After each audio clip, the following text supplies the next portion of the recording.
आप भी जो है ना, जो मैं मंत्र बताऊंगा उसको बोल कर या इशारे से किसी को नहीं बताएगा। रैदास ने कहा ना, अब कैसे छूटे नाम नाम रट लगी। किसकी लगी नाम रट? राम की लगी, कृष्ण की लगी, ये रोक लगी हुई थी गुरुओं के। और उसका मानसिक जप करना, समझे समझे। वो मंत्र बता दो, एक बीज मंत्र है वो। अब बरगद का पेड़ का बीज राई के दाने जितना होता है, किलोमीटर में फैलेगा, उसका होता है एक शब्द क्लीन शब्द, क्या आधा ला में मिला हुआ, बड़ी की मात्रा और बिंदी, उसका उच्चारण होगा क्लीन गा। गा की ध्वनि निकलेगी पीछे। आप अंग बोलो, यहाँ स्ट्रोक लगता है, अंग बोलो। कभी मनी मैंने बोल के देखो, अंग बोलते यहाँ स्ट्रोक लगता है। तो इसमें क्लिंग बार बार आएगा। अब वो लय नहीं बनती क्लिंग एक में, तो हमारे ऋषि ने इसको जपने का तरीके बताया। Cling Krishna cling, cling Krishna cling. क्री लगनी चाहिए, क्रय में क्री की मात्रा नहीं लगेगी तो राधा तत्व शामिल नहीं होगा, और राधा के बिना कृष्ण आधा।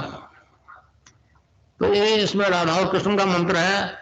राधा तत्व है सांसारिक सुख दे दी, कृष्ण मोक्ष देगा।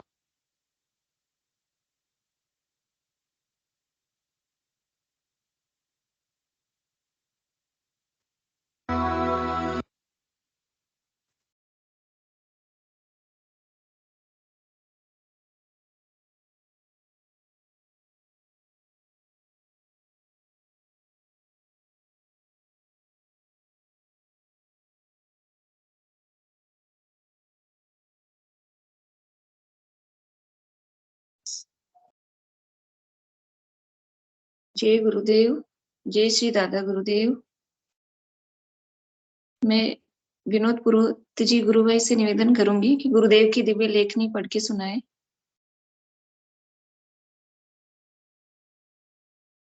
जय गुरुदेव। जय गुरुदेव। जी मैं स्क्रीन शेयर कर देता हूँ। जी गुरु भाई।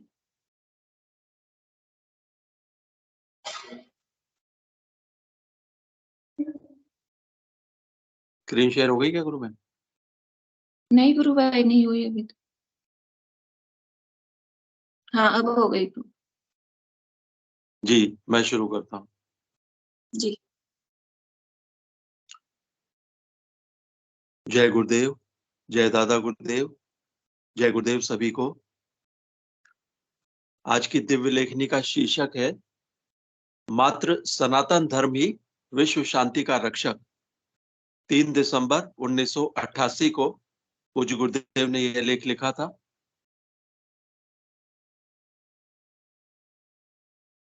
महर्षि श्री अरविंद ने घोषणा की थी कि भारत ही भगवान को धरती पर लाएगा। महर्षि श्री अरविंद ने कहा था कि अंधकार ठोस बनकर जम गया है, अब संतों से शांति असंभव है, अब धरा पर भगवान के अवतार की आवश्यकता है। और महर्षि ने मात्र इसीलिए आराधना की। महर्षि अपने उद्देश्य में पूर्ण रूप से सफल हुए और उन्होंने घोषणा कर दी कि 24 नवंबर 1926 को ही श्री कृष्ण का पृथ्वी पर अवतरण हुआ था। श्री कृष्ण अति मानसिक प्रकाश नहीं। श्री कृष्ण के अवतरण का अर्थ है अधिमानसिक देव का अवतरण, जो जगत को अतिमानस और आनंद के लिए तैयार करता है। श्री कृष्ण आनंदमय हैं। वे अतिमानस को अपने आनंद की ओर उद्बुद्ध करके विकास का समर्थन और संचालन करते हैं।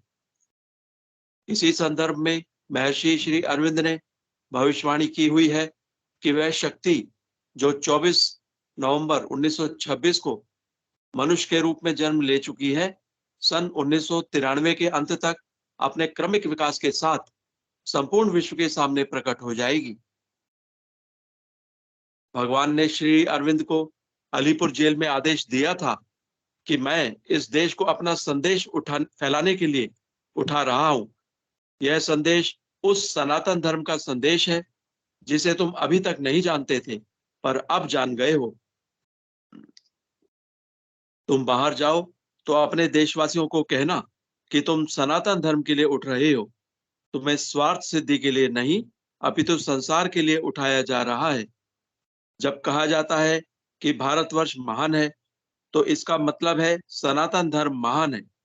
मैंने तुम्हें दिखा दिया है कि मैं सब जगह और सब में मौजूद हूँ। जो देश के लिए लड़ रहे हैं, उन्हीं में नहीं, देश के विरोधियों में भी काम कर रहा हूँ। जाने या अनजाने, प्रत्यक्ष रूप से सहायक होकर या विरोध करते हुए, सब मेरा ही काम कर रहे हैं। मेरी शक्ति काम कर रही है और वह दिन दूर नहीं जब काम में सफलता प्राप्त होगी। यीशु मसीह की भविष्यवाणियों के अनुसार भी उस सहायक के पूर्व दिशा से आने की बात कही गई है। उस सहायक के आने का यही समय है।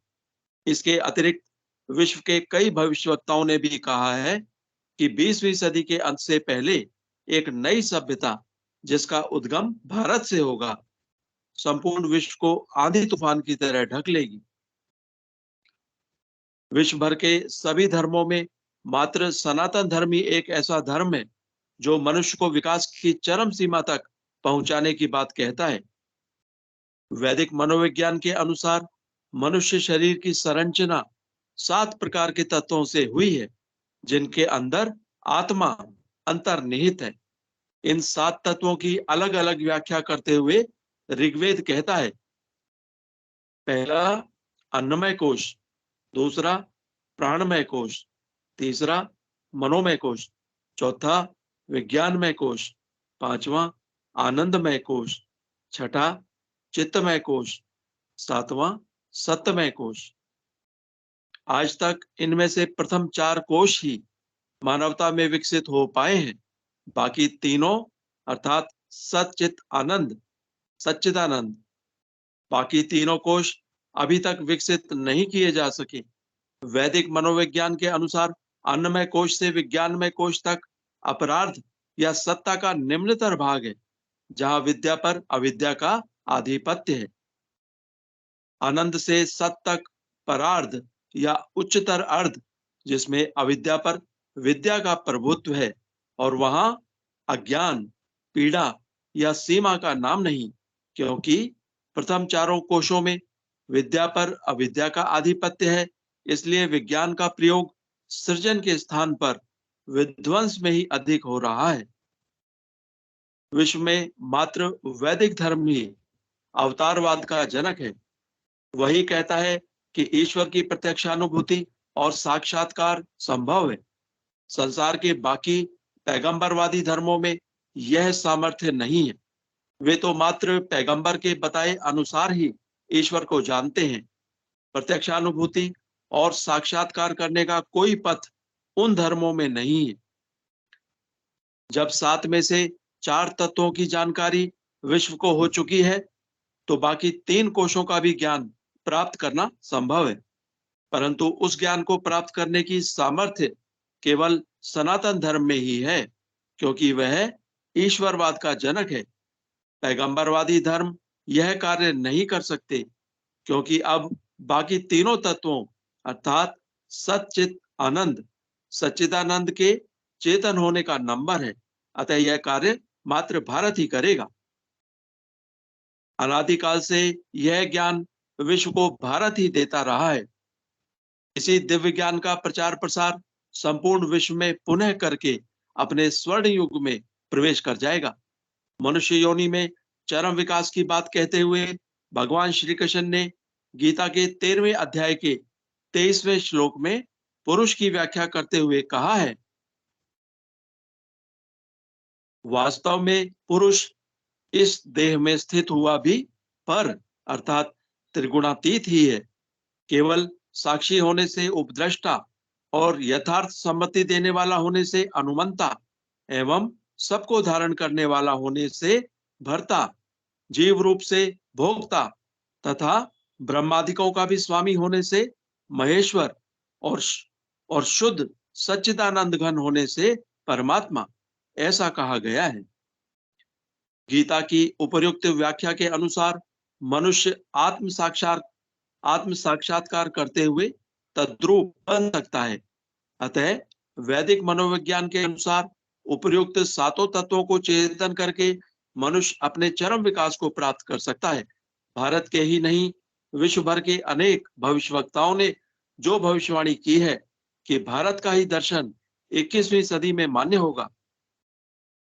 21वीं सदी में भारत पुनः अपने जगत गुरु के पद पर आसीन हो जाएगा। इसी प्रकार भारतीय योग दर्शन भी क्रियात्मक ढंग से उस परम पद को प्राप्त करने की विधि बताता है। हमारे दर्शन के अनुसार मनुष्य ईश्वर की सर्वोच्च अभिव्यक्ति है। मनुष्य वास्तव में विराट है। अतः हमारा दर्शन स्पष्ट शब्दों में कहता है कि जो ब्रह्मांड में है वही पिंड में है। इसीलिए ज्ञान संकलिनी तंत्र में कहा है, देहस्था सर्वविधाश्च देहस्था सर्वदेवता देहस्था सर्वतीर्थानि गुरु वाक्येन लभ्यते। ज्ञान संकलिनी तंत्र। उपर्युक्त दार्शनिक सिद्धांत के अनुसार ऋषियों ने जब संपूर्ण ब्रह्मांड को देखकर उस परम तत्व की खोज मनुष्य शरीर में आरंभ की तो पाया कि उस परम सत्ता का निवास सहस्त्रार में है। उसी ने अपनी शक्ति के सहारे इस संपूर्ण ब्रह्मांड की रचना की, जिसका निवास स्थान उसने मूलाधार में पाया। इन्हीं दोनों तत्वों के कारण संपूर्ण सृष्टि की उत्पत्ति हुई। प्रभु की यह शक्ति सहस्त्रार से नीचे चली और असंख्य ब्रह्मांडों और लोकों की रचना करती हुई मूलाधार में आकर स्थित हो गई। यह शक्ति सुषुप्त अवस्था में रहती है। केवल मनुष्य योनि में ही इसे जागृत किया जा सकता है। यह कार्य गुरु कृपा रूपी शक्तिपात से ही संभव है। 21वीं सदी में भारत पुनः अपने जगत गुरु के पद पर आसीन हो जाएगा। इसी प्रकार भारतीय योग दर्शन भी क्रियात्मक ढंग से उस परम पद को प्राप्त करने की विधि बताता है। हमारे दर्शन के अनुसार मनुष्य ईश्वर की सर्वोच्च अभिव्यक्ति है। मनुष्य वास्तव में विराट है। सिद्ध योग में गुरु शिष्य परंपरा में शक्तिपात दीक्षा का विधान है। गुरु शक्तिपात करके साधक की कुंडलिनी को चेतन करते हैं। चेतन होते ही वह शक्ति सुषुम्ना के रास्ते अपने स्वामी से मिलने सहस्त्रार की तरफ ऊर्ध्वगमन करने लगती है। गुरु का उस पर पूर्ण प्रभुत्व होता है, अतः वे उसका नियंत्रण और संचालन स्वयं करते हैं। वह शक्ति ऊर्ध्वगमन करती हुई 6 चक्रों और तीनों ग्रंथियों का वेदन करती हुई साधक को समाधि स्थिति, जो कि समत्व बोध की स्थिति है, प्राप्त करा देती है। इस प्रकार पृथ्वी तत्व के आकाश तत्व में लय होने को ही मोक्ष अर्थात कैवल्य पद प्राप्त होने की संज्ञा दी गई है। शक्तिपात से जब कुंडलिनी जागृत हो जाती है तो ऊर्ध्वगमन करने लगती है। कई जन्मों के संस्कारों के कारण रास्ता अवरुद्ध रहता है, अतः साधक को विविध प्रकार की योगी क्रियाएं जैसे आसन, बंध, मुद्राएं एवं प्राणायाम स्वतः होने लगते हैं।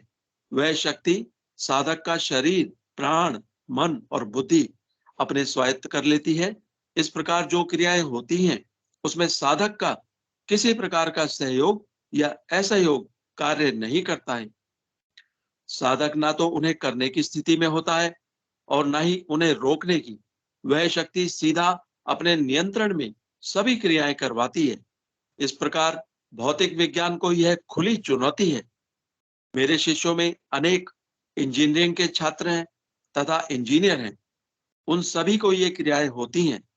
इससे पातंजलि योग दर्शन में वर्णित सभी सिद्धियों के ज्ञान के साथ साथ हर प्रकार से पूर्ण स्वस्थ होकर मोक्ष प्राप्त करता है।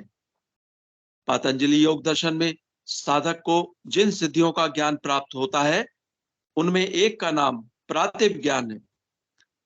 इस ज्ञान का वर्णन विभूतिपाद के 33वें तथा 36वें सूत्र में वर्णन किया गया है।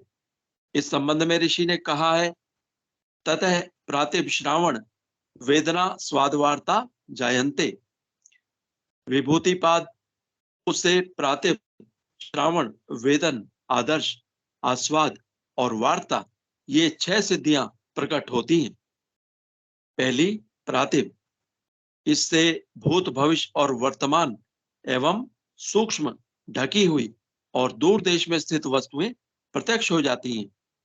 दूसरी, श्रावण, इससे दिव्य शब्द सुनने की शक्ति आ जाती है। तीसरी, वेदन, इससे दिव्य स्पर्श का अनुभव करने की शक्ति आ जाती है। चौथी, आदर्श, इससे दिव्य रूप का दर्शन करने की शक्ति आ जाती है। पांचवा, आस्वाद, इससे दिव्य रस का अनुभव करने की शक्ति आ जाती है। छठी, वार्ता, इससे दिव्य गंध का अनुभव करने की शक्ति आ जाती है। मैं संसार में इस ज्ञान को बांटने के लिए ही मेरे गुरु के आदेश से निकला हूं। यह ज्ञान मात्र गुरु कृपा से ही प्राप्त होना संभव है। इसकी कीमत मात्र गुरु के चरणों में पूर्ण समर्पण है। और किसी विधि या बौद्धिक प्रयास से यह ज्ञान प्राप्त होना असंभव है। इस समय मानव बुद्धि को बहुत बड़ी मानता है, परंतु इस युग का मानव भूल जाता है कि मन बुद्धि को दिन में कई सब्ज बाग दिखाकर चकमा दे जाता है। भारतीय योग दर्शन में मन को स्थिर करके ही यह ज्ञान प्राप्त करने की क्रियात्मक विधि बताई गई है। पतंजलि ऋषि ने जब योग दर्शन लिखना आरंभ किया तो योग की व्याख्या करते हुए दूसरे सूत्र में स्पष्ट शब्दों में कहा है, चित्त की वृत्तियों का निरोध ही योग है और यह कार्य मनुष्य स्वयं नहीं कर सकता। इसमें चेतन गुरु की नितांत आवश्यकता होती है। इस संबंध में महोपनिषद में कहा है, दुर्लभो विषय त्यागो, दुर्लभो विषय त्यागो, दुर्लभम तत्व दर्शनम, दुर्लभो सहजावस्था, सदगुरु करुणा बिना। सदगुरु की दया के बिना विषय त्याग दुर्लभ है, तत्व दर्शन दुर्लभ है और सहजावस्था दुर्लभ है। महोपनिषद। मेरे संत सदगुरुदेव बाबा श्री गंगाई नाथ जी योगी ब्रह्मलीन की अहेतु की कृपा मुझ पर नहीं होती तो मैं 100 जन्मों तक आराधना करके भी यह ज्ञान प्राप्त नहीं कर सकता था। अतः इसे गुरु प्रसाद समझकर बांटने निकला हूं। विश्व के सभी सकारात्मक स्त्री पुरुषों को सच्चाई जानने के लिए सप्रेम आमंत्रित करता हूं। जय गुरुदेव, जय दादा देव, जय गुरुदेव।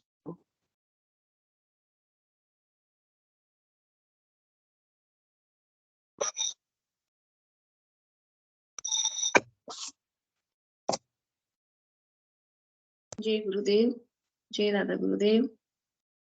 आध्यात्म विज्ञान सत्संग केंद्र जोधपुर के बैनर तले चलने वाले इस प्रोग्राम में आप सभी गुरु भाई बहनों का हार्दिक स्वागत है। जैसा कि आप सबको पता है, सुबह शाम दोनों टाइम इसमें गुरुदेव का ध्यान किया जाता है और गुरु चर्चा की जाती है।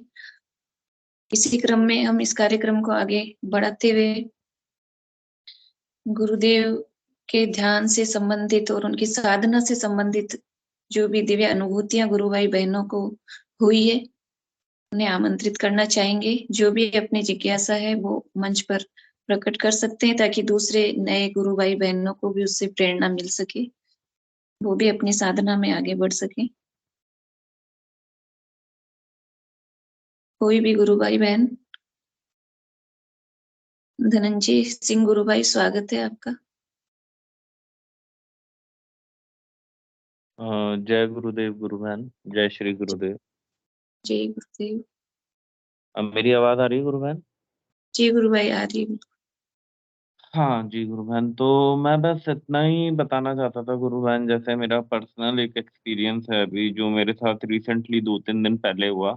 एक्चुअली कि मैं अभी जस्ट ट्रैवलिंग में था, दिल्ली गया हुआ था शादी में मेरी फ्रेंड की। तो उससे जी पहले का एक्सपीरियंस है।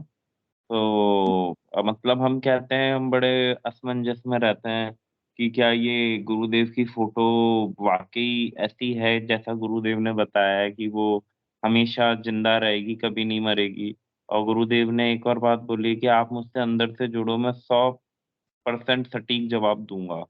ठीक है। जी तो मेरे साथ एक फ्रॉड हुआ, ऑल्दो वो मैंने किया, बट उसके बाद मुझे स्पष्ट हो गया कि जो थे वो गुरुदेव ही थे। तो एक मेरा क्लाइंट था, उसने मुझे पागल बनाया, तो उसने मेरे से पैसे मांगे।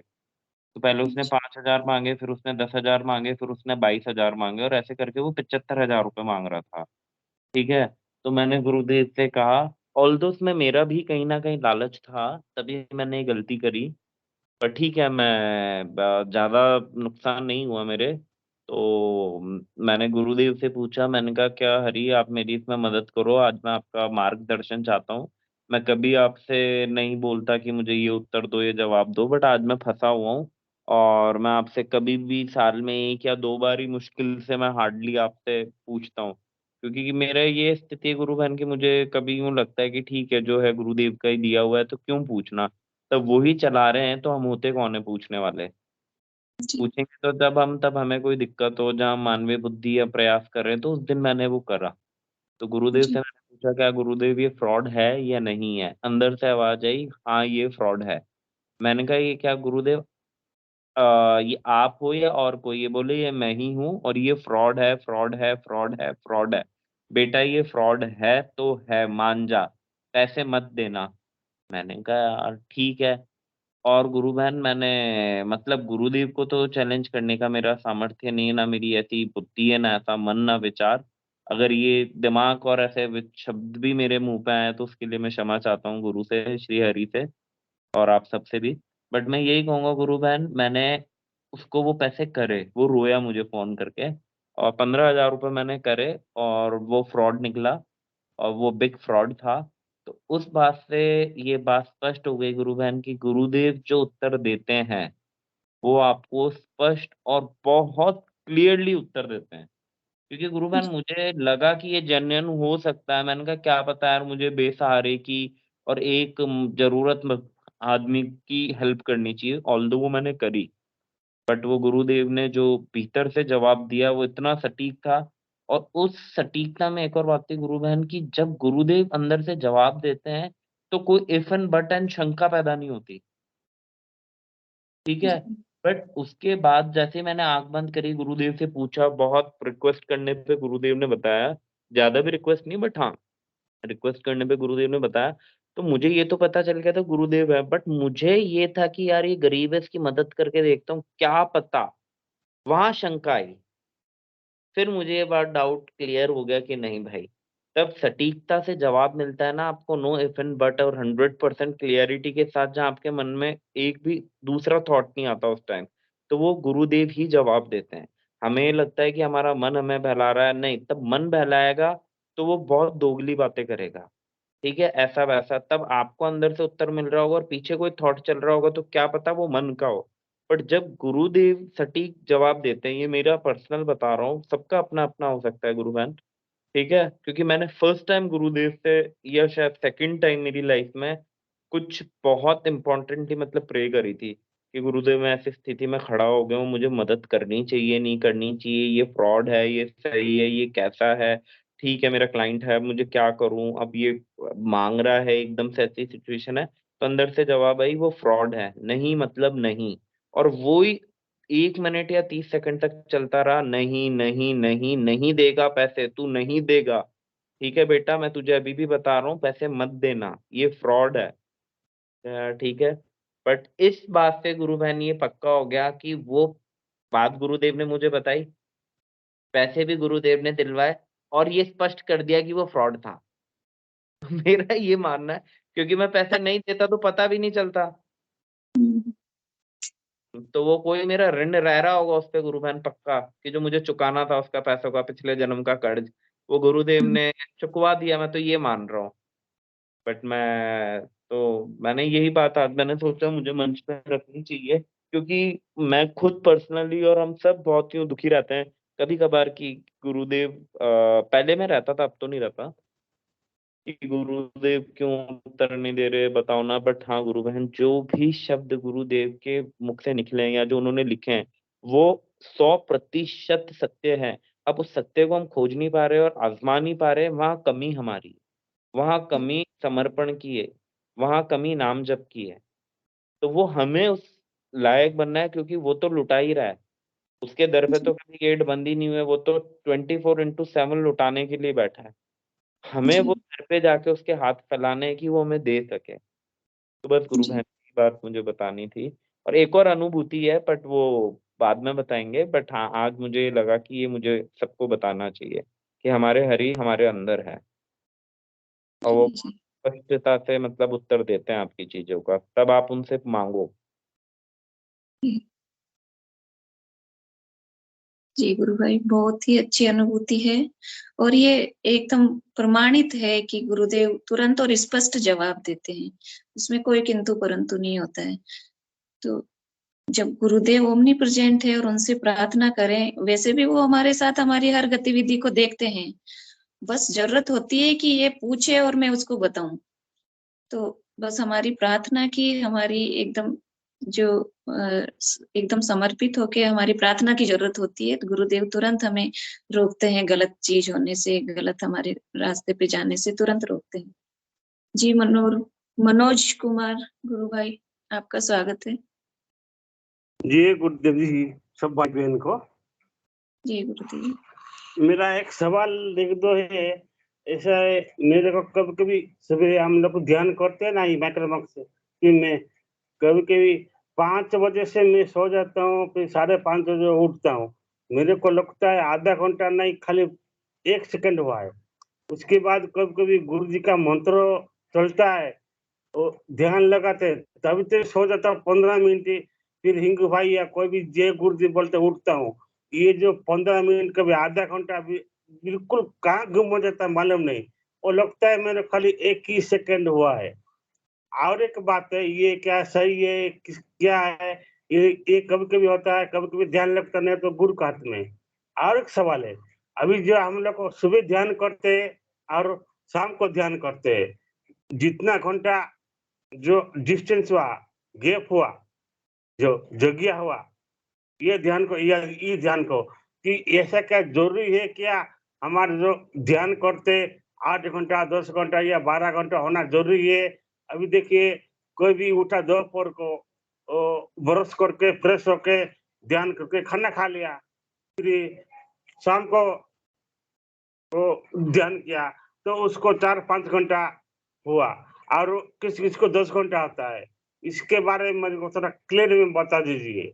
आप नहीं तो दूसरा कोई गुरु भाई कोई बता सकते हैं। जय गुरुदेव जी। जी गुरुदेव। जी गुरु भाई, इनके कुछ सवाल है, कोई भी गुरु भाई बहन उनका उत्तर देना चाहे तो उनका स्वागत है।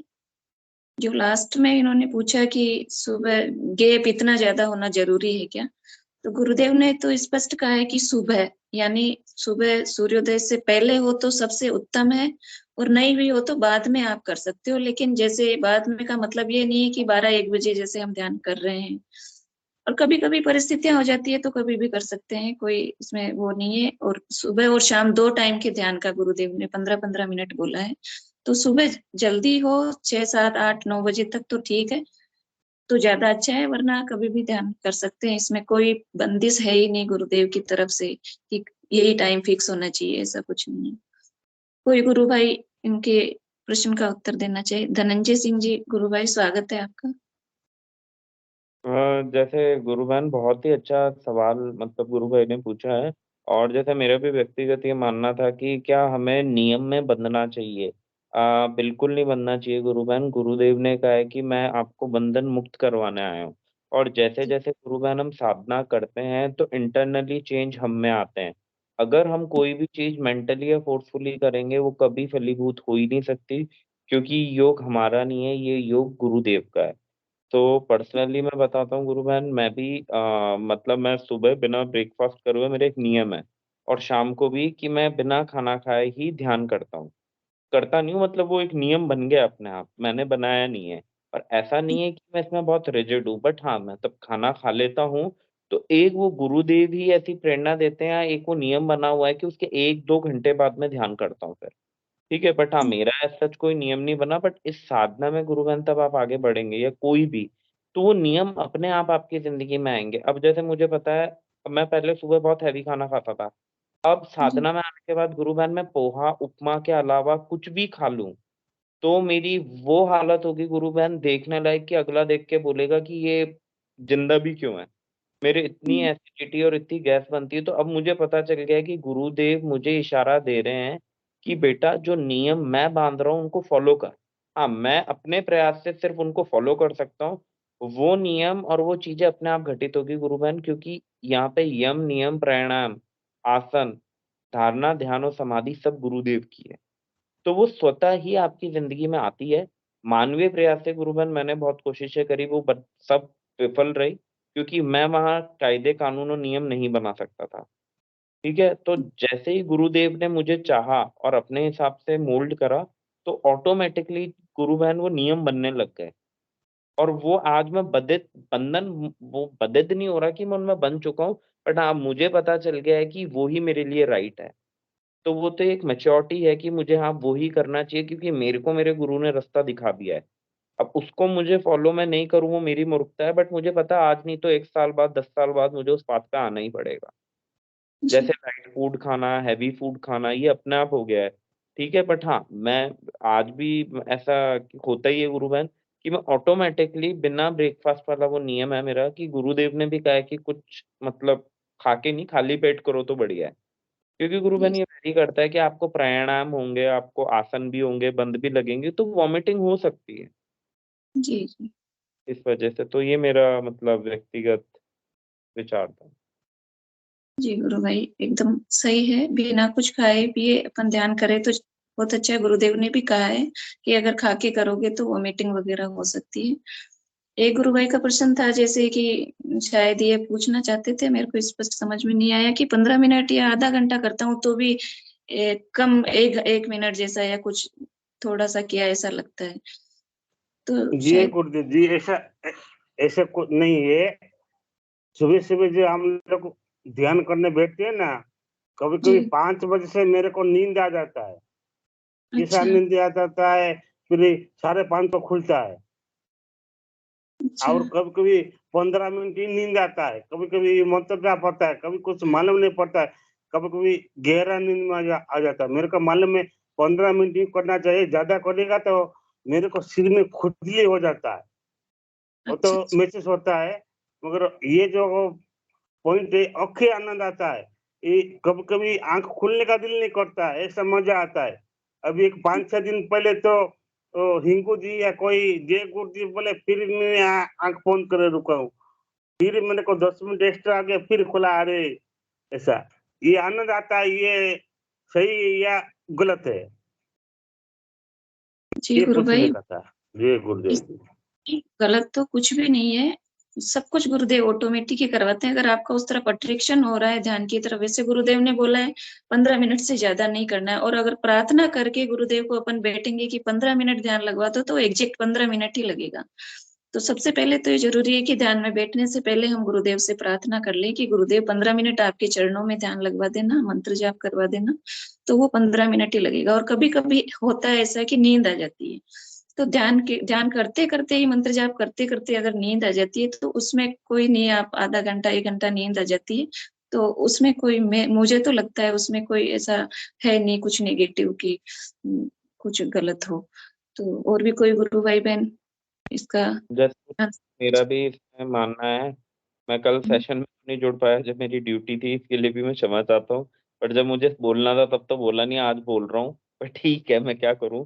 तो मैं यही बताना चाहूँगा, जैसे गुरु बहन इसमें भी मेरा ये था कि पहले मुझे भी लगता था कि यार, क्योंकि बीच में ऐसा चला था कि मैं नाम नहीं लूँगा, कि ऐसा चला था कि ऐसे वो नेगेटिव होता है, ये होता है। फिर मुझे एक बात बहुत यूँ लगी कि यार, जिस नेगेटिव, पॉज़िटिव और न्यूट्रल को बनाने वाला की हम आराधना कर रहे हैं, जो इन सबका पिता है, हम सबका पिता है, तो उसको क्या ये छोटी-मोटी चीज़ें मदद कर पाएगी क्या? नहीं कर पाएगी। फिर मैंने ये कई बार देखा है गुरु बहन की, गुरुदेव ने जो कहा है हमें वो पूरा एज़ इट इज़ फ़ॉलो करना चाहिए। उन्होंने कहा 15 मिनट का ध्यान माँग के बैठो, हमें सबको बैठना चाहिए। बट मेरे साथ भी होता है गुरु बहन कि कई बार, मोस्टली मेरा 15 मिनट में ध्यान खुलता है, कई बार मेरा आधा घंटा 45 मिनट्स भी हो जाता है, और कई बार मेरा 5 या 6 मिनट या 10 मिनट में ध्यान खुल जाता है। ऐसा बहुत रैपिडली होता है। तो अब मैं इसके बीच में गुरु बहन हस्तक्षेप नहीं करता, क्योंकि ना ध्यान मेरा, ना साधना मेरी, ना करने वाला मैं, ना मंत्र जपने वाला मैं। जिसकी जी साधना कर रहा है और वो करवा रहा है, तो उसको पता है गुरु बहन की what is right according to me. ठीक है? जी हाँ, मैं ये लालच में, लोभ में बैठ जाऊँ कि मैं आज 1-2 घंटा, 3 घंटा ध्यान लगा लूँगा और कुछ बन जाऊँगा, ऐसा हो ही नहीं सकता। और मैं लालच कर लूंगा तो गुरु बहन वो गुरुदेव को फिर आता है उसको तोड़ना। फिर मेरी जी। वो जो डायरेक्शन है वो गुरुदेव वहां ले जाएंगे कि इसका पहले तो अहंकार खत्म करो, इसका जो लालच और ग्रीड पैदा हो रही है साधना में जो सुपर ह्यूमन बनने की, वो खत्म करो।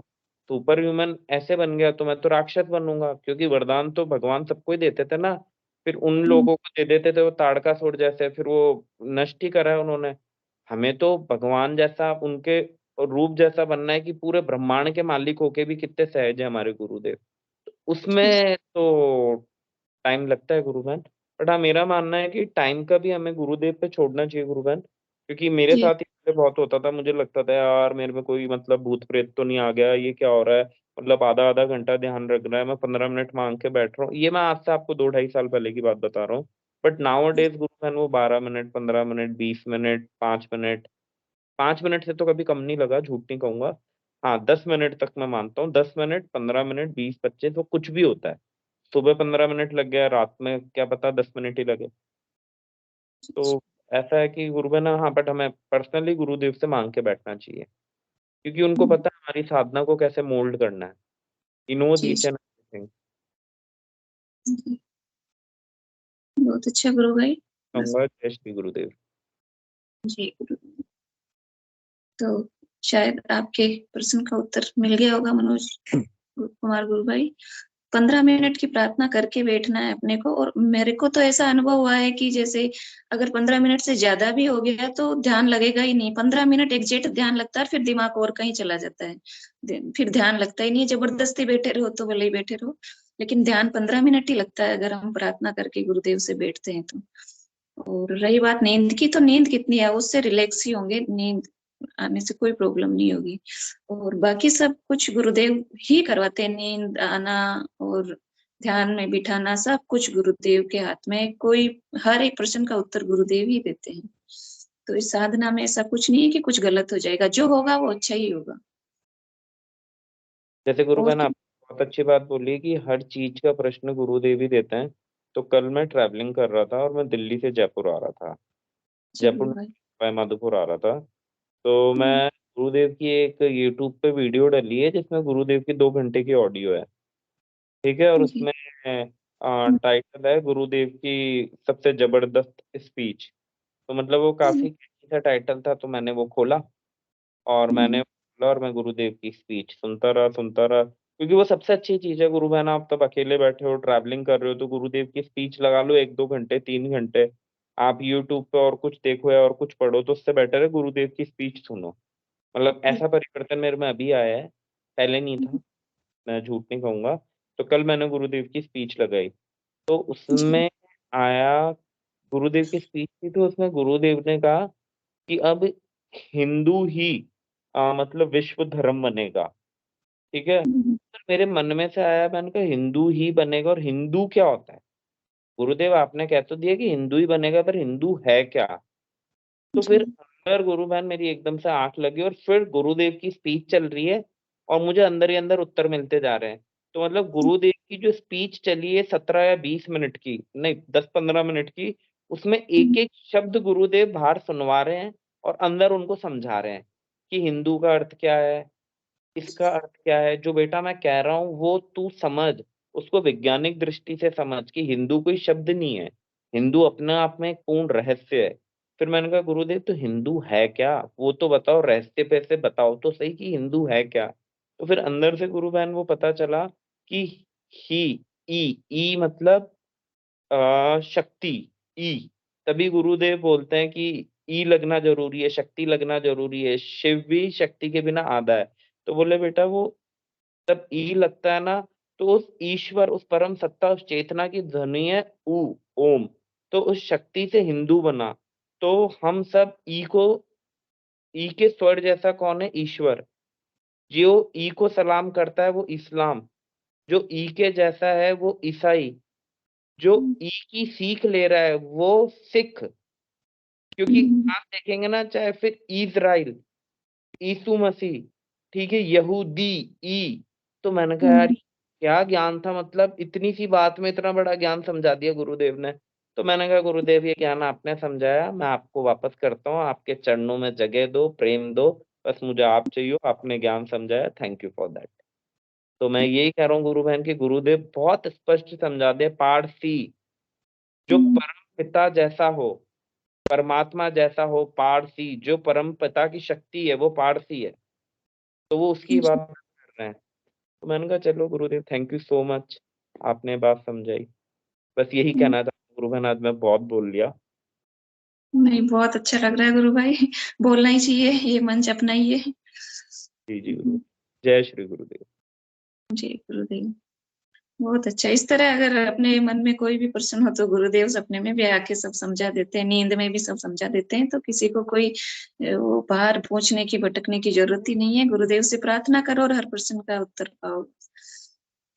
ये हमारे गुरुदेव सर्व सामर्थ्यवान है, सब कुछ, और हर पल हर जगह हर दम है वो। तो किसी भी तरह से इस साधना में कोई भी नकारात्मक सोचने की या डरने की जरूरत ही नहीं है। और क्या प्रश्न था याद नहीं रहा मुझे, तो शायद एक और था। मनोज कुमार गुरु भाई वापस रिपीट करो तो।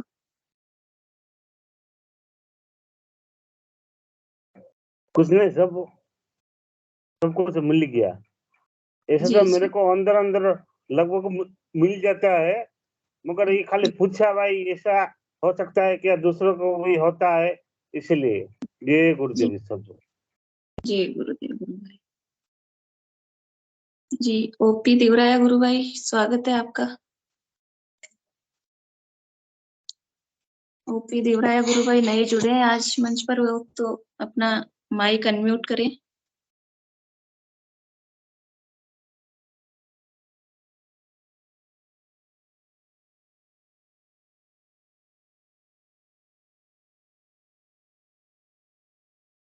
शायद वो निकल गए या फिर हो, तो मुझे पता भी नहीं चलता, कैसे देखते हैं। ओपी देवराया नाम से कोई गुरु भाई जुड़े हो तो अपना माइक अनम्यूट करें और अपना कैसे जुड़े, कब जुड़े बताएं। पहले कैमरा ऑन किया था उन्होंने। जय गुरुदेव। मैं जय गुरुदेव गुरु भाई। आ रही है। बिल्कुल आवाज आ रही है गुरु भाई, आप बताओ कब जुड़े थे, कैसे जुड़े गुरुदेव से। मैं गुरुदेव से दिसंबर 2018 में जुड़ा था। जी जी उससे पहले मैं क्या कंपटीशन की तैयारी करता था, इसी में मेरा सिलेक्शन नहीं हुआ। उसके जी बाद मेरे कई साथी ने बताया कि भाई आप जुड़ो इनसे। जी तो मैं जोधपुर गया था, जी फिर मैंने दीक्षा ली। उसके जी बाद कंटिन्यू गुरुदेव से जुड़ा रहा जी और जी उसमें एक ने एक सफलता मिलती रही। बिल्कुल। और आज भी मैं, जैसे अभी मैं स्कूल लेक्चर की पोस्ट पे हूँ, अभी मेरे प्रिंसिपल का चार्ज भी है प्रोफेशन में। और जी जब जी समस्याएं आती है, बहुत सारी समस्याएं आती है, तो मैं कहीं पे भी होता हूँ, जैसे गाड़ी पे चलता हूँ तो उनको मन में याद करता हूँ कि गुरुदेव जो भी समस्या आप मेरी सोल्व करना, और मेरी वो समस्याएं सारी सोल्व हो जाती है। तो तो यही कहूंगा कि आप, गुरु जी का ध्यान है भाई, सुबह शाम तो कर रहे हैं, उसके साथ आपको जब भी समस्या आती है, प्रॉब्लम आती है, तो आप उनको याद करो, तो गुरुदेव 24 घंटों के लिए तत्पर रहते हैं। जी गुरु भाई। ये बहन, जय गुरुदेव, और कुछ जय गुरुदेव। और अनुभूति हो आपकी तो बताएं, कोई गुरुदेव की जैसे कोई दर्शन हुए हो या कोई और ऐसी अलग कोई अनुभूति हुई हो तो। दर्शन तो ये है कि गुरु बहन, कि मैं जब भी, मैं बता रहा हूँ, उन्हें समस्या में होता हूँ, तो वो मेरी समस्या सोल्व हो जाती है, उनको याद करते हैं। जी जी मैं वैसे इतना मतलब कंटिन्यू तो नहीं रहता हूँ, कभी कभी मेरा, मैं रेगुलर नहीं हो पाता है, तो भी मेरे मतलब दिमाग में हर टाइम यही रहता है। वही लेकिन सबसे मेरा काम है, कभी भी मतलब अटकता नहीं, सोल्व हो जाता है। और कई तरह की मैं परेशानी, मानसिक परेशानियों से डिप्रेशन में रहता था, लेकिन आज मैं कभी अपने आप को अकेला महसूस नहीं करता हूँ। मैं ये सोचता हूँ कि मेरे साथ 24 घंटे गुरुदेव है। जी जी गुरु भाई, जी बहुत अच्छी बात। सभी गुरु भाइयों को जय गुरुदेव। जय गुरुदेव। आप जुड़ते रहना गुरु भाई, सेशन से रोज डेली होता है, ये शाम को 7 बजे शुरू होता है। हाँ, और हाँ, रोज सब गुरु भाई हाँ अपनी जो भी अनुभूतियां हैं वो शेयर करते हैं यहाँ पे, तो अपने को बहुत प्रेरणा मिलती है इससे, और गुरुदेव के बारे में सुनने को मिलता है। एक मतलब जो अपना खुद का अपना परिवार जैसा है ये। ठीक है, तो आप रोज जुड़ते रहें ये मन से। मैं रोज अब जुड़ूंगा, जैसे टाइम निकालना वो क्या कभी कभार टाइम ही नहीं मिलता है, अकेले रहते हैं तो निकालते हैं, तो अब मैं जुड़ूंगा। जी जी, जब भी आपको मतलब आपकी सहूलियत के अनुसार आप जुड़ने की कोशिश करें। ठीक है गुरु भाई, जय गुरुदेव। जय गुरुदेव।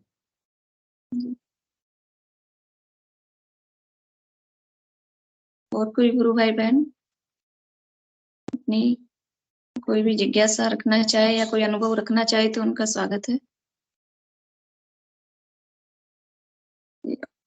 ओम प्रकाश गुरु भाई को मैंने ही आज बोला था फोन करके कि आप आना और अपनी अनुभूति साझा करना, इसलिए वो आज जुड़े इससे। कोई और गुरु भाई बहन अपनी अनुभूति साझा करना चाहे तो स्वागत है।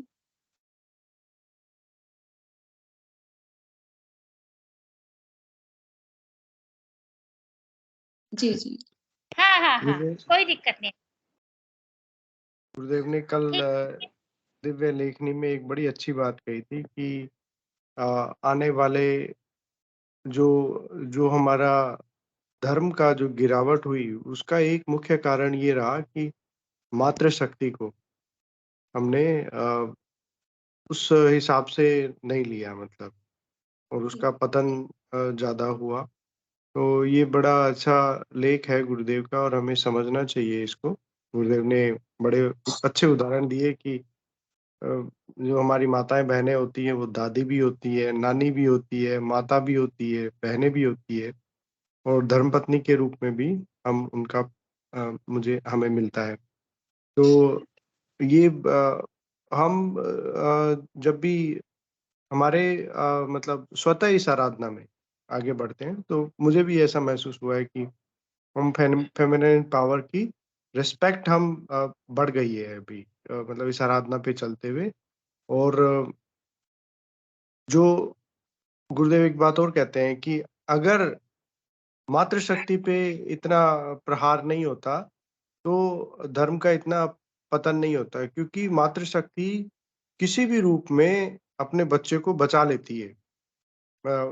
मैं एक बहुत ही प्रैक्टिकल सा उदाहरण दूंगा कि अ, मतलब हमारी माताएं बहनें कई बार छोटी-छोटी चीज़ों से भयभीत हो जाती हैं। लेकिन यदि उनको ये हो जाए कि मतलब पुत्र को खतरा है या पुत्री को खतरा है मेरी, तो वो फिर हर चीज़ से लड़ लेती हैं। मतलब वो बहुत विकराल रूप में भी अपना उसको आके और उसकी रक्षा करती हैं। तो कोई गुरु भाई ने शायद सेशन में बताया था कि मतलब यदि ऐसी स्थिति हो तो एक माता रात को भी शमशान में जाके अपने पुत्र की रक्षा कर सकती है। वो दोबारा नहीं सोचती है, मतलब वो जो भाव होता है माँ का, वो बड़ा दिव्य होता है। तो कहने का मतलब कि गुरुदेव ने ये कल की लेखनी में आया था तो मुझे याद आ गया, मैंने ऐड किया। जय गुरुदेव गुरु भाई। जी जी गुरु भाई, बहुत ही अच्छा है ये। मतलब कितनी उनको एक स्त्री जाति के प्रति भी गुरुदेव को इतनी चिंता थी कि इनको जो है कहीं ना कहीं जो है बेफुट पे डाल दिया गया है, और इनमें भी वो शक्ति है। यहाँ तक कि पुरुषों से ज्यादा शक्ति जो है महिलाओं में, सहन शक्ति मान लो कोई भी। और इस आराधना में एक ये स्थिति ऐसी आती है कि स्त्री पुरुष का भेद ही मिट जाता है। तो जी बिल्कुल सही कहा आपने। गुरुदेव ने ये बात लेखनी में लिखी है एक में कि जो महिलाएं हैं उनमें पुरुषों से 1000 गुना ज्यादा ताकत है, 1000 गुना ये ज्यादा। तो ये एक लेख में आता है, मैंने पढ़ा था स्वयं ये। तो जी जी ये बात सत्य है, मतलब जो भावनात्मक स्तर है वो बहुत गहरा होता है, और ये मैं तो यही कहूँगा कि ईश्वर से जुड़ा हुआ भाव होते हैं ये सब। तो उनको ज्यादा अनुभूतियां होती है। गुरुदेव ने शायद एक बार स्पीच में, नहीं वैसे बैठे थे हम, तो किसी ने शायद पूछा था कि गुरुदेव मतलब गुरु बहनों को और माताओं को ज्यादा अनुभूतियां होती है, इसका क्या कारण है? तो गुरुदेव ने फिर बताया था कि वो मुझसे भावनात्मक स्तर पे ज्यादा जुड़ी होती हैं, गहराई से जुड़े होते हैं, जबकि पुरुषों में वैसे भाव आने में समय लगा। हालांकि फिर भी मैं वही कहूंगा कि गुरुदेव की दृष्टि में कभी स्त्री और पुरुष अलग अलग नहीं है, सब समान है। परंतु ये एक उदाहरण दिया था। ये जब शाम को गुरुदेव बैठते थे तो गुरुदेव से शायद किसी ने पूछा था ऑफलाइन, और फिर तब गुरुदेव ने इस तरह की कोई बात कही थी जो मुझे मतलब थोड़ा सा याद थी, तो मैंने साझा की। जय गुरुदेव। जी गुरुदेव, बहुत अच्छा गुरु भाई। और कोई गुरु भाई बहन कुछ साझा करना चाहे तो स्वागत है, वरना सेशन का टाइम हो गया है। विक्रम सिंह जी गुरु भाई, स्वागत है आपका। गुरु बहन, गुरु भाई ने बड़ी अमूल्य बात बताई है कि माताओं बहनों को 1000 गुणा शक्ति रहती है। बिल्कुल मेरा भी हृदय कहता है कि वो ये 100% बात सत्य है, और आज मेरे गुरुदेव ने मुझे सुना दी ये बात, है ना। बड़ा भाग्यशाली हूं मैं। बहुत दिन से प्रश्न था मेरे हृदय में, जो आज गुरुदेव ने किसी रूप में मुझे दे दिया है।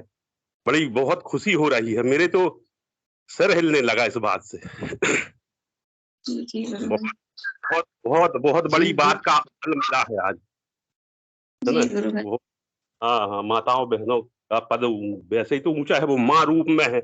माँ पृथ्वी भी है ना। अपन उसी का दिया खा रहे, उसी के ऊपर लैट्रिन कर रहे, उसी के ऊपर बाथरूम कर रहे, दिन भर पैरों से छू रहे, है ना। माँ जी तो जी सर्वपरि है। माँ वो अनेक रूपों में है। माँ नर्मदा मैया के रूप में है, गंगा के रूप में है, वो पृथ्वी के रूप में है, प्राकृतिक के रूप में है। बड़ा सटीक जवाब मिला है आज गुरुदेव ने भाई के रूप में दर्शन देकर। और बड़ा जी गुरु मैं भाई, ये चीजें गुरुदेव की लेखनी में लिखा हुआ है, वेबसाइट में जो हमारी लेखनी है उसी में जी कल के अध्याय में भी था, और एक आई थिंक स्पेशल भी अध्याय इसका आता है, आगे आएगा। तो हमने हाँ ये लेखनी एक बार पढ़ी है, तो उसमें जी गुरुदेव ने मतलब महिलाओं को हमेशा पुरुषों से बहुत जी अधिक महत्व दिया है। और जी इसका दरअसल बहुत कारण बताया है। इसका कारण बताया है कि आज मानव की स्थिति ऐसी क्यों हो गई है। इसका जी कारण जब डिस्कस करते हैं, हमारे धर्म की इतना पतन क्यों हो गया है, इसका जब हम डिस्कस कर रहे हैं गुरुदेव, तब सबसे मुख्य कारण ये बताया है कि हमने मतलब एक महिला जाति को एक मतलब जो पवित्र स्थान उनको मिलना चाहिए वो नहीं मिल पा रहा है, और हम उसको एक तरह से वस्तु की तरह देख रहे हैं, जो कि गलत है। और इसी वजह से धर्म का और मानव की स्थिति का सबका पतन होता जा रहा है। तो फिर गुरुदेव कहते हैं कि मतलब इससे ये सशक्त हो जाती है, मतलब इस आराधना से ये वापस उस फॉर्म में मतलब बढ़ते हैं हम लोग। और मैं तो महसूस करता हूँ इसको, मतलब कि पहले जो मेरा मतलब विचार थे बहनों माताओं के लिए कि अ, उनको मतलब जैसे कुछ चीज़ें उनको हम लिमिटेड करते हैं कि ठीक है आप नहीं कर सकते हो। जैसे मेरी बहन है तो मैं बाहर की कोई चीज़ होती है तो मैं ज़्यादा करना चाहता हूँ। मुझे लगता है कि शायद मैं ज़्यादा अच्छा कर पाऊँगा। तो ऐसा नहीं है। तो ये चीज़ें धीरे-धीरे बड़ी गुरुदेव ने अंदर तक क्लियर की है। जय गुरुदेव। जी। कि जय पुरुष गुरुदेव, जय दादा। जो पितृसत्तात्मक व्यवस्था हमारी चली आ रही है शुरू से, तो स्त्री को उसमें दबाया ही गया है। और स्त्री शक्ति को दबाने का मतलब ही है कि समाज का पतन होना। उसको वस्तु समझ लेना तो हर हाल में जो है पतन, डेफिनेटली समाज का पूरी तरह से पतन होने का कारण यही है कि उसको एक वस्तु के रूप में देखना। और जब मात्र शक्ति का उदय होने का मतलब है संपूर्ण धर्म सनातन का उदय होना। तो जी जी गुरु बहन, जी गुरु बहन, बहुत अच्छा गुरु बहन। जय गुरुदेव, जय दादा गुरुदेव। जय गुरुदेव, जय दादा गुरुदेव। मैं हिंगुन जी गुरु भाई से निवेदन करूंगी कि सेशन को गुरु चरणों में समर्पित करें। जय गुरुदेव सभी को। गुरुदेव की दिव्य चेतना सभी में सिद्ध हो, जगत व्यापी हो और जगत के कल्याण के लिए हो। जय गुरुदेव सभी को, बहुत बहुत जय गुरुदेव। बोलो कल की जय अवतार गुरुदेव जय हो। जय हो। गुरुदेव, जय के जय सीधी गुरुदेव। सभी को जय गुरुदेव। जय हो।